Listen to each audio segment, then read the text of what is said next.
নমস্কার বন্ধুরা, আজ আমি চলে এসেছি আরেকটা রেসিপি নিয়ে। নতুন রেসিপি বলবো না, কারণ এখন গরমের দিন সবার বাড়িতে একই রেসিপি, মোটামুটি একই সবজি তো পাওয়া যায়।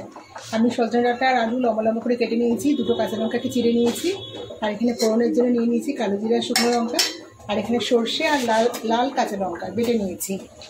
আমি করবো সজনে ডাঁটা আলুর পাতুরি, কারণ কালকে হচ্ছে আমাদের শীতল পান্তা। বন্ধুরা, কে কে শীতল পান্তা করো বা খাও একটু কমেন্টে অবশ্যই জানিও। ওই জন্য দেখুন ভাত ফুটছে, সব রান্না করে রেখে দেওয়া হবে। তো আমি এখানে সর্ষের তেল দিয়ে দিচ্ছি, এই রান্নাটা সর্ষের তেলেই হবে, কারণ আমি তো কম তেলেই রান্না করি, সবাই জানো, আমি তেল বেশি দেবো না। তেল গরম হয়ে গেছে, ফোড়নটা দিয়ে দেবো। ও কাঁচা লঙ্কাটা ফাটিয়ে শুকনো লঙ্কাটা ফাটিয়ে নিলাম, নাহলে ফাটবে।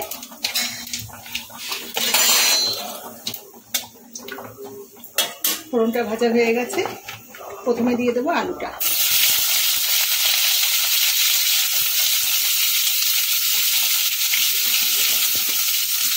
আলুটা দিয়ে পরিমাণ মতো লবণটা দিয়ে দেবো, তাহলে আলুটা তাড়াতাড়ি সেদ্ধ হয়ে যাবে। আলুর মতো লবণ আমি দিয়ে দিলাম, আলুটা একটু লাল লাল করে ভেজে নেবো। আলুটা একটু নেড়ে নেওয়া হয়ে গেছে, এখন এর মধ্যে দিয়ে দেবো কাঁচা লঙ্কা, সর্ষে বাটাটা দিয়ে দেবো, পরিমাণ মতো হলুদ গুঁড়ো,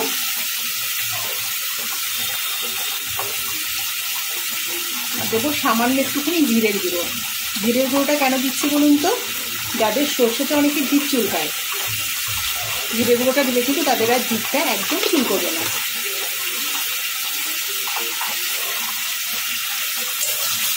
সর্ষে বাটাটা দিয়ে ভালো করে নেড়ে চেড়ে নেব। আর এখন এর মধ্যে দিয়ে দেবো কেটে রাখা সর্ষে বাটা আর দুটো কাঁচা লঙ্কা, চেরা কাঁচা লঙ্কা, কারণ এটা কিন্তু একটু ঝাল ঝাল করবো। আর কালকে তো আমাদের জল ঢালা ভাত দিয়ে খাওয়া হবে, পান্তা যেটাকে বলে, পান্তা দিয়ে খাওয়া একটু ঝাল ঝাল ছাড়া ভালো লাগবে না।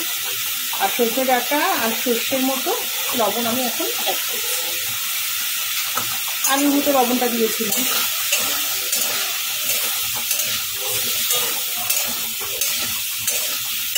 মিনিট দিয়ে সময় ধরে ভালো করে নেড়ে নেবো। হয়ে গেছে, এখন সর্ষে বাটার বাটির মধ্যে এক বাটি জল দিয়ে এর মধ্যে দিয়ে দিচ্ছি, আর একটু জল দেবো, কারণ আলু সর্ষে ডাঁটা সব সেদ্ধ হবে ভালো মতো। এবার এটাকে ঢেকে সেদ্ধ হতে দেবো, ঢেকে দেবো এটাকে। ঢাকাটা খুলে একবার দেখে নেবো সেদ্ধ হয়েছে নাকি আলুগুলো। ডাঁটা সেদ্ধ হতে তো সময় লাগে না। হ্যাঁ, আলু সেদ্ধ হয়ে গেছে, জলও শুকিয়ে এসছে। এটা কিন্তু একদম শুকনো শুকনো করবো, একদম ভাজা ভাজা শুকনো শুকনো হবে। এটাকে নেড়ে ছেড়ে একেবারে ভাজা ভাজা করবো। এখনও মিনিট দুয়েক সময় লাগবে, নাড়তে থাকি অনবরত, অল্প করে রান্না তো, নাহলে আবার তলায় লেগে যাবে। একদম শুকনো শুকনো হয়ে গেছে, গ্যাসটাকেও বন্ধ করে দিয়েছি। আমাদের সজনে ডাঁটা আলুর সর্ষে পাতুরি কিন্তু একেবারে রেডি। এটা গরম ভাতের সাথেও ভালো লাগে, আর এটা কিন্তু ওই জল ঢালা ভাতের সাথে বেশি ভালো লাগে, আমাদের অন্তত ভালো লাগে। যেহেতু কালকে আমরা একটু জল ঢালা ভাত খাবো, তাই আমরা এটা দিয়ে খাবো। শুধু এটা না, ডালের বড়া হবে, আরও নানা রকম প্রিপারেশন হবে। রেসিপিটা কেমন লাগলো অবশ্যই কমেন্টে জানাবেন, আর রেসিপিটা ভালো লেগে থাকলে একটা লাইক দেবেন, আর চ্যানেলটাকে অবশ্যই সাবস্ক্রাইব করবেন।